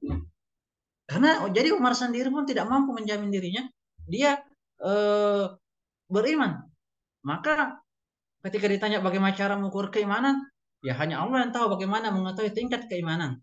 Walaupun kita bisa mungkin mengatakan bahwa dalam zahirnya keimanan itu bisa dalam bentuk bagaimana dia menjaga perkataannya, yang perkataan senantiasa menunjukkan keimanan kepada Allah Subhanahu wa taala, bisa menjaga perbuatannya dan amal-amalnya selalu menunjukkan ketakwaan dan keimanan dengan menjalankan segala amal ibadahnya. Yang zahir ini. Jadi kalau ada yang sudah melanggar daripada hal yang zahir, menyampaikan pernyataan-pernyataan yang tidak beriman atau tidak mengamalkan perintah-perintah agama atau melakukan maksiat, itu kita bisa katakan orang ini tidak ada iman dalam hatinya. Tetapi untuk menetapkan yang beriman dan bagaimana ukurnya, itu yang tidak bisa. Tapi mengatakan tidak beriman itu bisa saja. Wallahu a'lam bishawab. Silakan, moderator. Terima kasih atas penjelasannya oleh pemantik kita. Selanjutnya saya kembalikan dulu kepada seluruh penanya. Mungkin ada yang ingin memberi respon balik. Ada berupa feedback atau bagaimana? Ya, saya persilahkan kepada para penanya dulu. Bagaimana Bapak Ibu? Cukup Ustaz, cukup. Alhamdulillah. Alhamdulillah. Pak Yasin, alhamdulillah. Ibu Fatimah? Alhamdulillah juga ya?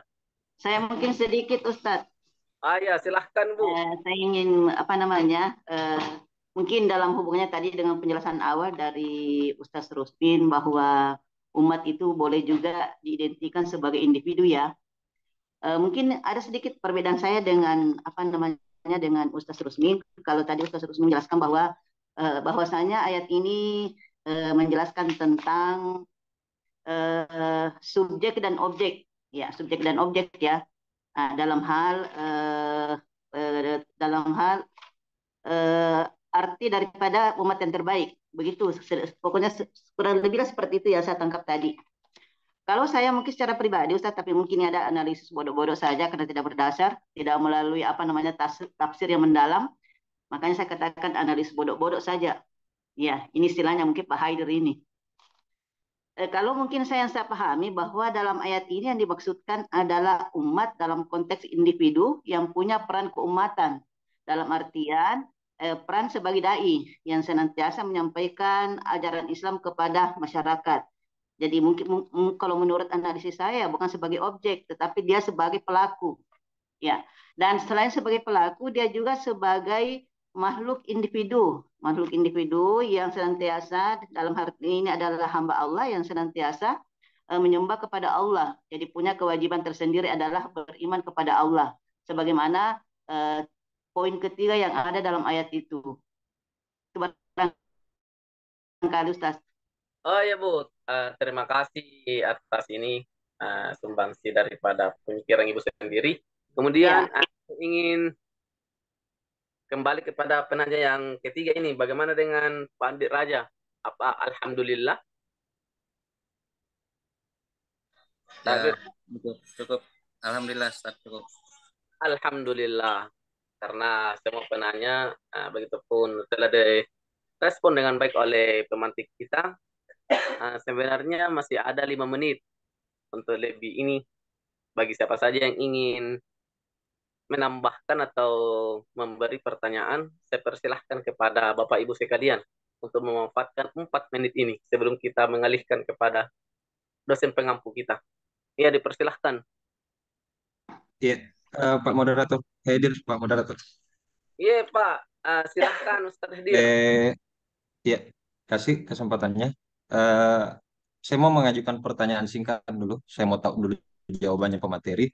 Menurut pemateri sendiri, kalau bisa ditegaskan dengan singkat, menurut analisa Bapak pemateri dari Bapak pemateri beliau tadi ini, yang dinamakan khairul ummah itu yang seperti apa? Iya, itu dulu. Saya mohon tanggapan dulu. Iya, langsung direspon Pak Ustadz Rusmin. Maksudnya pertanyaannya yang dimaksud ini orangnya atau gambarannya atau bagaimananya? Bisa gambarannya, Ustaz. Gambarannya, jadi gambarannya gimana khairul ummah itu sebenarnya menurut pemateri ya. Gambarannya. Oke. Jadi begini. Gambaran sebagai khairul ummatin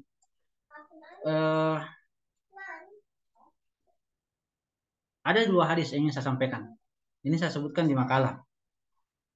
Hadis yang pertama mengatakan begini, bahwasanya dari Muawiyah bin Haida annahu sallallahu alaihi wasallam yaqul fi qouli ta'ala kuntum khairu ummatin ukhrijat linnas. Dari Muawiyah bin Haida ini beliau mendengar Rasulullah SAW bersabda tentang firman Allah Subhanahu wa taala kuntum khairu ummatin. Rasulullah mengatakan antum tutimuna sab'ina ummatan antum khairuha wa akramuha 'ala Allah. Jadi kalian ini terbagi menjadi 70 umat dan kalian di antara terbaik yang paling mulia di sisi Allah. Jadi keterbaikan ini adalah sebuah, makanya saya katakan tadi sebagai objek, karena ini adalah anugerah dari Allah, diberikan oleh Allah Subhanahu wa taala, ditetapkan oleh Allah Subhanahu wa taala sebagai sebagai umat yang terbaik. Dan yang terbaik ini adalah khairuha wa akramu ala Allah, adalah yang terbaik dan yang paling mulia di sisi Allah Subhanahu wa taala. Jadi keterbaikan yang dimaksud di ayat ini adalah yang paling baik dan yang paling mulia di sisi Allah Subhanahu wa taala. Jadi keterbaikannya itu adalah hal yang berada di sisi Allah Subhanahu wa taala. Nah, kemudian hadis yang kedua adalah hadis yang dari Abu Hurairah yang tadi sudah saya bacakan dalam presentasi tadi, bahwa kuntum khairu ummatin ukhrijat linnas ini dikatakan bahwa khairan nasi linnasi ta'tuna bihim fis salasi fis salasili fi anakihim hatta yadkhulu fil islami. Bahwasanya umat Islam ini adalah khairun nas linnas, sebaik-baik manusia untuk diberikan kepada manusia, yang dikirim kepada manusia. Karena ta'tuna bihim fis salasil fi anakihim hatta yadkhulu fil Islam. Karena mereka memiliki tanggung jawab sosial untuk mengajak seseorang kepada Islam. Jadi ya, ketika apa yang dimaksud dengan terbaik, maka itu adalah terbaik di sisi Allah, dan keterbaikan di sisi Allah ini yang jawab untuk mengajak kepada di dalam Islam. Oke, terima kasih. Ya, bagaimana kita? Ya, berarti khairu ummah bukan umat Islam seluruhnya, Sasdik. Jadi hanya sebagian orang yang digambarkan oleh hadis tadi, dan saya kira ayat juga dalam surat Al Imran dikatakan wal takun minkum ummah yad'una ilal khair. Jadi khair ummah, kalau kita khair ummah artinya saya di sini menggarisbawahi ini kepada teman-teman. Saya mau menggarisbawahi jangan sampai ini kegeeran gitu. Bisa diulang, tidak jelas tadi, agak kabur tadi. Oh iya. Cek tes Oke. satu. Oke. Aman, Sas? Oke. Oh iya. Jadi ini saya ungkapkan ini supaya kita sama-sama menggarisbawahi, mohon dibantu. Jadi saya takutnya ini jangan sampai umat Islam itu banyak kegeeran gitu. Karena saya artinya apa yang saya lihat di keseharian saya berasumsi, saya punya spekulasi sendiri bahwa ini kok umat Islam gini, mungkin kegeeran barangkali ya. Jadi salah satu variabel yang muncul adalah umat Islam kegeeran. Umat Islam zaman sekarang ini kayaknya kegeeran oleh istilah khairu ummah. Ya, ternyata kalau dari segi pemaparan pemateri tadi dan ayat-ayat yang ada dan hadis yang ada, memang bahwa khairu ummah itu ternyata ada ciri-ciri tertentu dari khairu ummah itu sendiri. Dan ciri utama yang saya lihat dari ayat dan hadis yang dijelaskan oleh Pak Dr. Rusmin, insya Allah, apa namanya, itu menunjukkan bahwa ciri umat terbaik itu adalah ad-da'wah, al-amru bil ma'ruf wa nahyu anil munkar. Itulah khairu ummah. Itulah khairu ummah. Nah, karena ayat dan hadis ini memberikan kita pelajaran, nanti dibilang khairu ummah kalau kita tidak hanya peduli pada diri sendiri, bahkan kita juga peduli pada kehidupan orang lain. Artinya kehidupan orang lain, begitu kita melihat kemungkaran terjadi, kita tidak segan-segan untuk menyampaikan kebenaran itu sendiri gitu ya. Jadi kalau saya menggarisbawahi khairu ummah ada di situ, Stas ya. Wal takum minkum ummatun yad'una ilal khair wa ya'muruna bil ma'ruf wa yanhauna 'anil munkar. Begitu, Stas ya. Ya, mohon tanggapannya, Pak. Oke. Terima kasih dari Dr. Haidir, insya Allah. Oke. Jadi begini, di dalam ayat yang surah Al-Baqarah 143 dikatakan, wa kadzalika ja'alnakum ummatan wasatan litakunu syuhada 'alan nasi wa yakunur rasulu 'alaikum syahida. Tadi ummatan wasatan itu juga bisa terbaik. Nah, di sini ada sambungannya, litakunu syuhada 'alan nas, agar umat Islam ini menjadi saksi bagi umat-umat yang lain. Tetapi umat Islam sendiri wa yakunu rasulu alaikum syahida.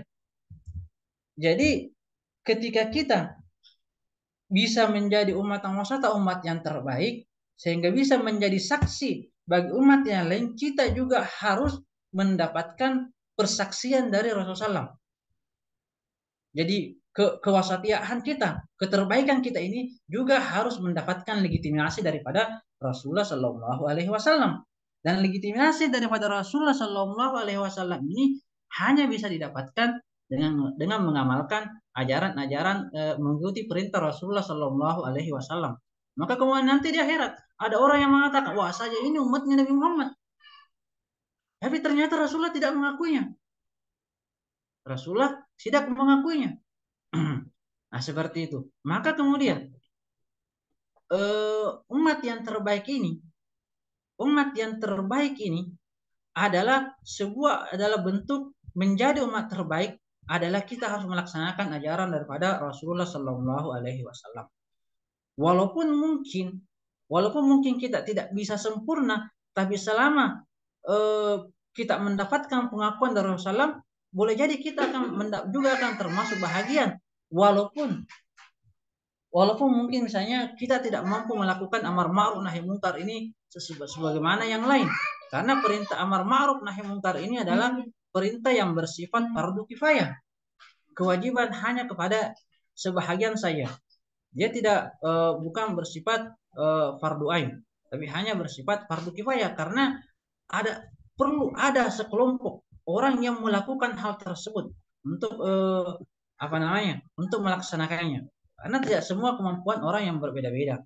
Tetapi ketika izin Pak Rusmin, agak kecil mungkin ini suaranya atau bagaimana ya? Oh gitu ya? Iya. Aman. Oh iya, silahkan dilanjutkan. Oke, terima kasih. Jadi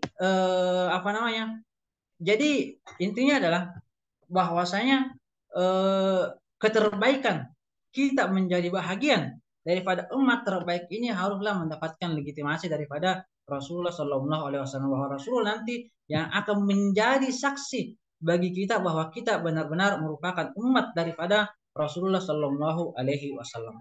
Terima kasih. Ya, oke. Terima kasih atas ini masing-masing respon baik dari penanya maupun daripada pemantik itu sendiri. Karena berhubung kita dibatasi oleh perihal waktu, untuk lebih idealnya kita beri kesempatan, kita kembalikan kepada dosen pengampu kita dalam hal ini Bapak Al-Ustadz Dr. Muhammad Irham MTHI. Dengan ini kami persilahkan kepada Bapak Ustadz. Iya, tabe Ustadz. Ya, terima kasih. Assalamualaikum warahmatullahi wabarakatuh. Waalaikumsalam warahmatullahi wabarakatuh. Alhamdulillah, wassalatu ala rasulillah wa ba'du. Puji syukur kepada Allah. Salawat dan salam kepada Nabi Muhammad sallallahu alaihi wasallam. Ya. Sebelumnya saya ingin tes sound dulu. Bagaimana suara saya? Apakah tidak tenggelam dengan suara bunyi masjid? Atau lebih besar suara masjid daripada suara saya? Bagaimana moderator? Bagus Ustadz. Bagus ya. Ya, saya pakai headset dan kesian. Di saya Oke, alhamdulillah. Bagaimana yang dari buang air kecil, dari buang air besar sudah ada semua? Alhamdulillah ya. Oke, kita lihat dulu. Secara sepintas dulu. Ya, nanti penulisannya Ustaz Rusmin dan semua kawan-kawan ini alhamdulillah sudah menggunakan misalkan Cambria dan sebagainya. Tinggal betul ya, transliterasi, bagaimana footnote, dan lain sebagainya itu diperlukan, bahkan dalam menulis singkatan-singkatan ya, QS, Quran surah, HR, hadis riwayat, itu nanti saya minta tolong nanti tetap nanti dirujuk nanti di pedoman ya, sebagaimana mestinya. Sambil kita menunggu pedoman terbaru, minimal kita lihat pedoman KTI dan 7 poin dari pedoman edukasi. Oke, nanti teknisnya kita bisa bicara lebih lanjut lagi lah, atau tinggal dibaca itu pedoman ya.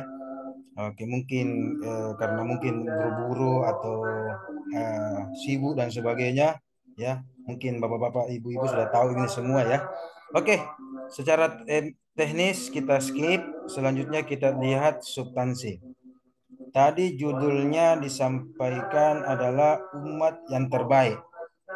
Ya, umat yang terbaik. Oke. Tadi wasaton juga Ustaz Rusmin katakan bisa bermakna terbaik ya, baik ya, mulia dan sebagainya. Khair juga baik, terbaik, sebaik-baik.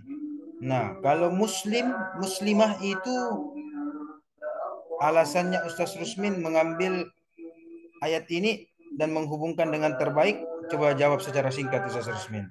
Apa itu? Ya. Kita diskusi dulu ringan dulu.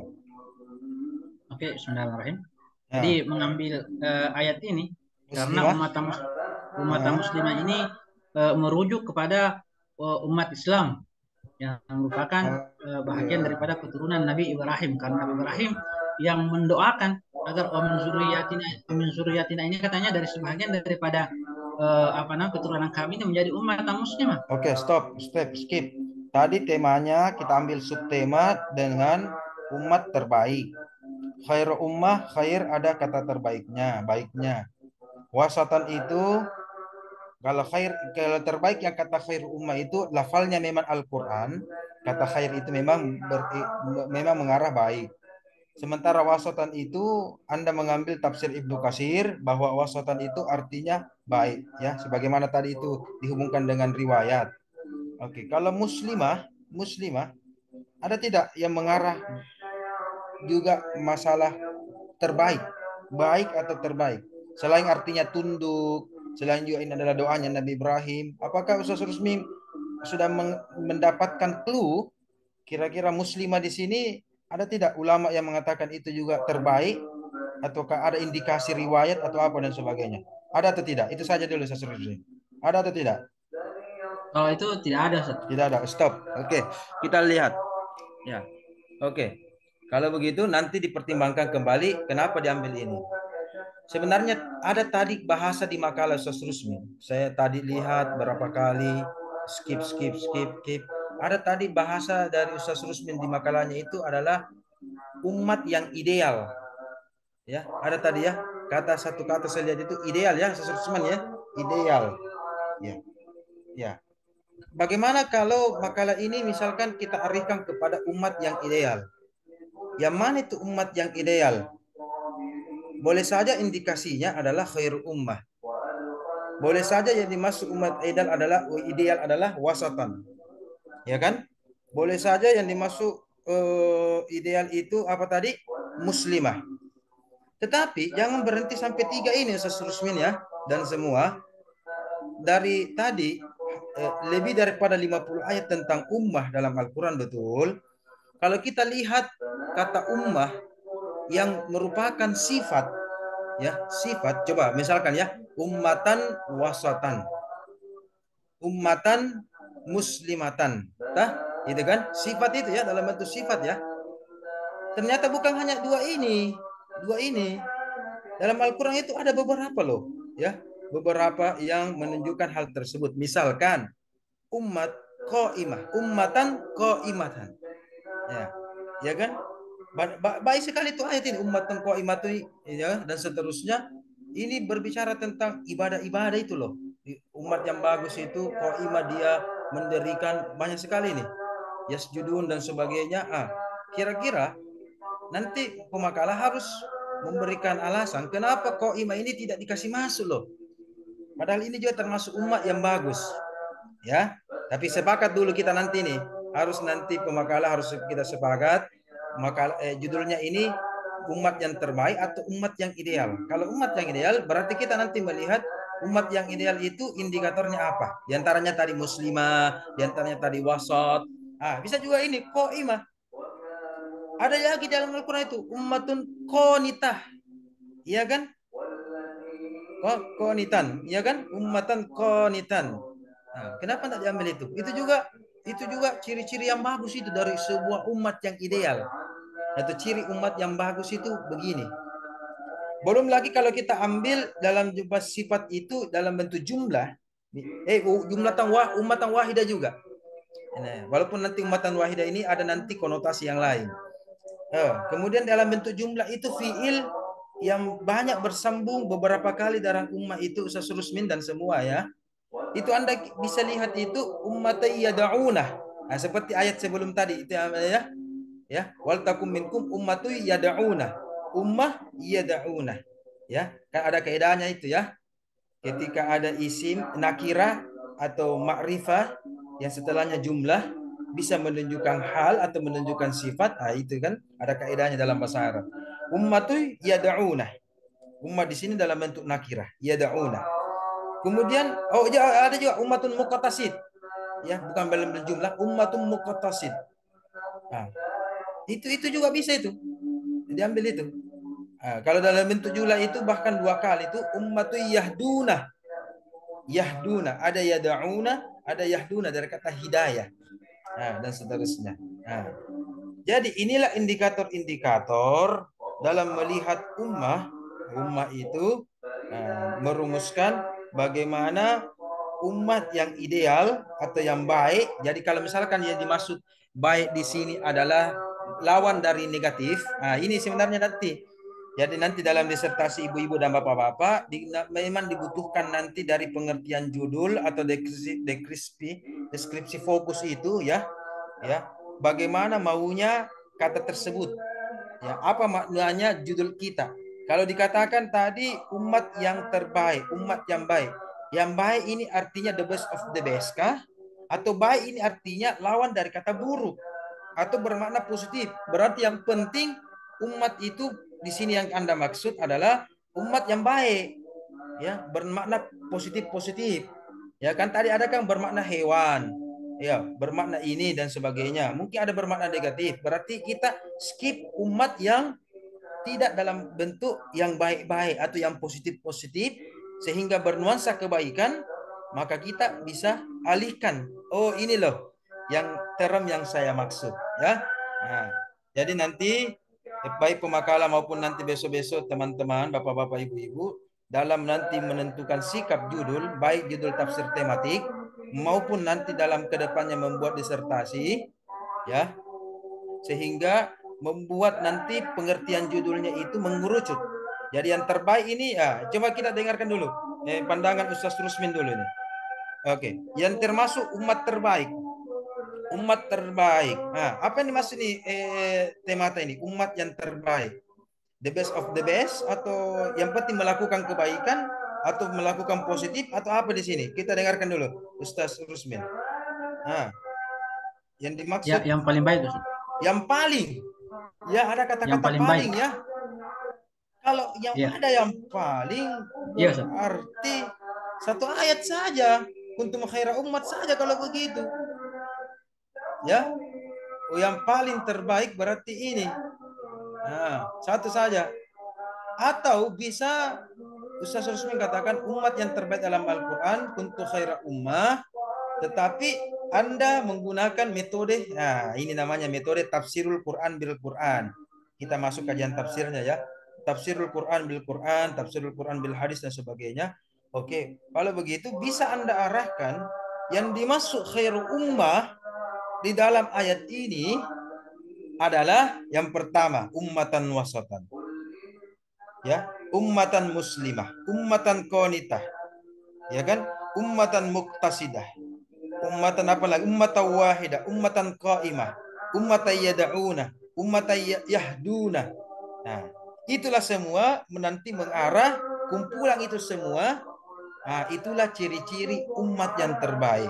Berarti tadi kalau dikatakan Ustaz Khairul Lutfi, apakah cuma berdakwah cukup itu, GR ya dan sebagainya? Oh, ternyata tidak. Nanti umat Islam itu dikatakan ini kalau dia apa? Bisa qanita, qaimah, muslimah, yad'una, bisa yahduna, bisa memberikan petunjuk, memberikan contoh, memberikan petunjuk, muqtasid dan sebagainya. All in one. One-nya ini itulah kuntu khaira ummah. Makanya memang beda Ustaz Rusmin ya kalau kita lihat susunan bahasanya. Tadi indikator yang kita ceritakan itu ya, umat muslimah, umat apa tadi? Ummatan apa tadi? Ummatan apa tadi? Wasatan, mau ditambah qanitan. Itu kan sifatnya semua dalam bentuk sifat mausuf, na'at wa man'ud, ya kan? Baku dekatan. Kalau khairu umat sebagaimana Ustaz Rusmi sendiri katakan, itu kan dalam bentuk mudhaf ilaih. Khairu ummah. Jadi umatnya itu di belakangan. Jadi didahulukan khairnya. Khair ummah, bukan ummatan khairiyah misalkan, atau ummatan khairah, bukan kan? Bukan kan? Jadi bukan ummatan khairah atau khairiyah, tapi khairu ummah. Kalau kita lihat aspek balago atau aspek lugawinya itu tentu beda sekali itu. Ya, beda sekali ya. Di sini nanti kita lihat. Tapi nanti namanya tafsir tematik, selain bisa kita menafsirkan sendiri atau menghubungkan sendiri ya Ustaz Rusmin ya, yang penting adalah ada dalil pendukung ada mufassir yang mendukung ya, bahwa yang dimaksud khairul ummah ini loh dihubungkan dengan ummatan muqtasida, ummatan wahida, ummatan wasatan, apa tadi lagi satu dan seterusnya, bahkan masih ada beberapa itu muslimah. Nah, tetapi harus mengarah kepada itu ada penafsiran yang mengarah begitu ya, ada penafsiran, ada indikator yang mendukung, barulah kita bisa berikan kesimpulan yang dimaksud ini dan seterusnya ya. Nah, itu dulu yang pertama tentang judul ya. Nah, yang kedua, kita lihat rumusan masalah. Bantu saya memahami apa bedanya rumusan masalah kedua dengan rumusan masalah ketiga. Kalau yang kedua bagaimana menjadi umat ya. Oke, bagaimana yang menjadi umat. Yang kedua nilai-nilai moral. Saya lihat tadi di makalahnya bukan nilai-nilai moral yang disampaikan Ustaz Rusmin. Syarat ya. Ada tadi saya lihat. Syarat. Jadi ingat rumusan masalah yang bagus sesuai dengan rumusan masalah dengan pembahasan. Coba jelaskan secara singkat Ustaz Rusmin. Saya teman-teman juga diperlihatkan apa maksudnya ini. Syarat itu untuk yang kedua, Ustaz. Syarat itu yang kedua. Bagaimana menjadi yang syarat itu untuk menjawab pertanyaan kedua. Itu bahasanya juga harus konsisten. Kalau dalam rumusan masalah bagaimana menjadi, kalau pembahasan namanya syarat. Kalau begitu harus sistematis atau konsisten, tak kala bagaimana menjadi atau tak kala syarat semua, ya kan? Contoh besok-besok kita membuat disertasi. Kalau rumusan masalah bagaimana definisi, maka pembahasannya harus definisi ini. Jangan lagi diubah. Hakikat ini. Ya walaupun mirip ya. Definisi dengan hakikat mirip. Atau dirubah lagi makna. Ya kan? Nah, dirubah lagi apa lagi? Kandungan. Walaupun mirip-mirip semua itu. Atau dirubah lagi arti. Walaupun mirip-mirip tetapi konsisten dalam pembahasan. Berarti yang dimaksud ini tadi saya masih pusing ini. Berarti yang dimaksud tadi poin kedua, rumusan masalah kedua adalah apa tadi? Syarat-syarat ya. Oke. Kalau begitu yang rumusan masalah ketiga apa Ustaz Rusmin? Yang apa bahasanya di pembahasan? Saya belum dapat. Yang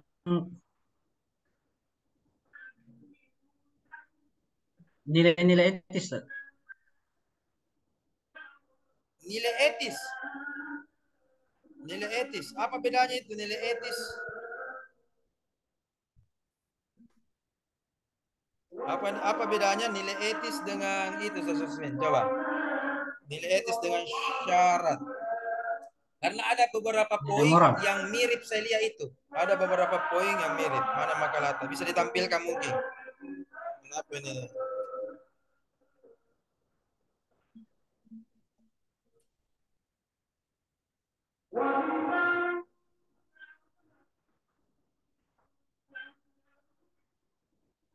Bisa mungkin ditampilkan. Kalau saya tidak tahu kenapa nih bermasalah mungkin penampilannya Nuko. Coba lihat. Kita bandingkan apa syaratnya sebagai rumusan masalah kedua. Coba kita lihat. Oke, bagaimana pembahasannya? Jawabannya. Bagaimana jawabannya? Oke, kalau syarat tadi, makanya nanti kita atau ada kesimpulan di situ nanti kita lihat langsung. Ini syarat ya, ada 6 ya. Oke, ada syaratnya. Kemudian ini nilai. Oke, nilai. Oke, ini syaratnya dalam kesimpulan. Nilai-nilai. Oke, skip. Kita lihat nilai-nilai. Coba lihat. Ini nomor 3, Ustaz. Gitu ya, ini kesimpulannya ya. Oke, nilai-nilainya itu. Oke, kita lihat. Bagaimana bedanya, Ustaz Rusmin? Coba. Iya, silakan. Iya. Keadilan. Nah, tidak zolim, kan sama. Oke. Kepedulian terhadap orang lain. Saya rasa ini bagian dari Iya. ta'muruna bil ma'ruf itu. Kepedulian kepada orang lain. Ya kan? Amar ma'ruf nahi munkar. Iya, kepedulian orang lain. Takwa. Iya. Kalau takwa dari mana indikasinya? Karena tadi di makalah saya baca ayat yang berhubungan dengan umat dengan takwa. Takwa itu tunduk yang berserah diri. Yang tunduk dimaksud. dan beriman. Dan Iya, beriman. Dan beriman. Perpaduan itu. Berarti kalau begitu ini kolaborasi saja ya. Kolaborasi ya. Jadi hampir mirip ya.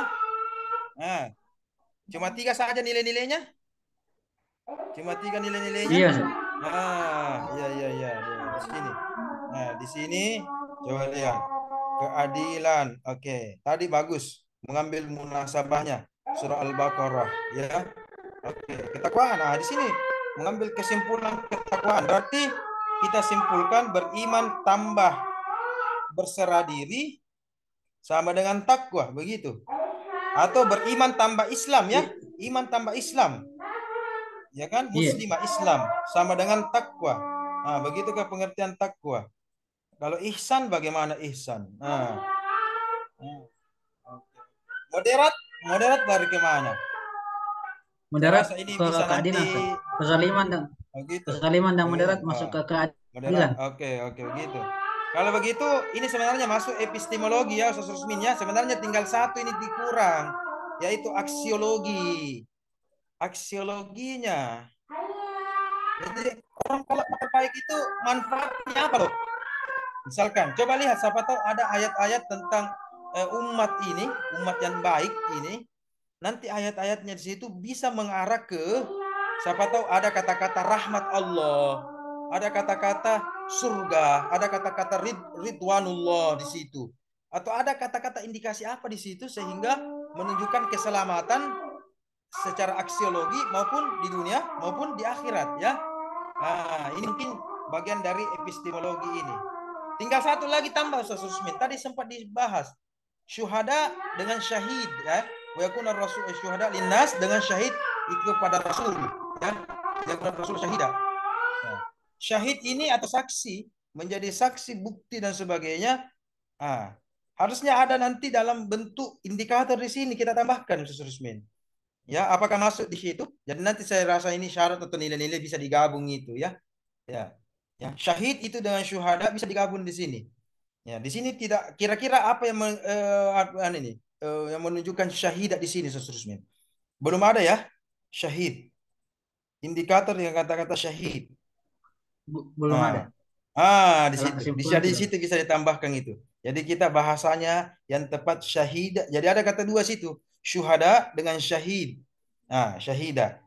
Kira-kira untuk meramu di situ ya kepada manusia syuhada, kepada rasul syahid. Di situ. Jadi begitulah. Kurang lebih dalam merubah ya. Jadi ada saja ya. Saya lihat setiap makalah semakin hari semakin baik dan sebagainya. Semua memiliki keistimewaan masing-masing ya. Dan mungkin juga ada juga sedikit keterbatasan masing-masing.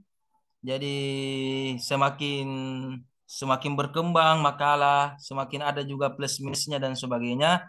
Saya rasa kesimpulan hari ini sebelum kita menutup karena pas depan rumah juga sudah azan. Nanti juga bisa ditambahkan ini ya. Mungkin 5 menit sebelum jam 1 kita mulai. Sebelum jam 10 ya. Apa tahu memungkinkan ya. Tapi kalau kuliah Ki, ya apa boleh buat. Ada kuliah jam 8? Ketua kelas, Izul? Ada kuliah jam 8? Ada Ji? Ada.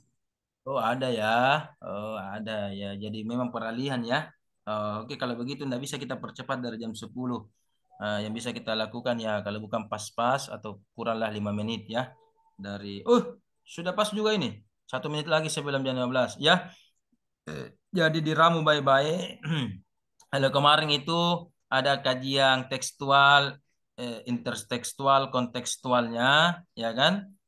Di sini saya lihat kajiannya banyak ayatnya dan banyak hadis-hadisnya, ya, sebagaimana ciri khas dari pemakalah dari hadis. Oh ya, sekedar informasi ini pemakalah ini sekedar hadis prodi ini, ilmu hadis ini. Jadi memang sangat pantas ini membahas tentang hadis ini. Ya, selamat dulu untuk seterusnya ini. Alhamdulillah. Oke, dan Terima kasih banyak. seterusnya. Ya, oke, sama-sama. Oke, dan seterusnya nanti diperbaiki lagi dah.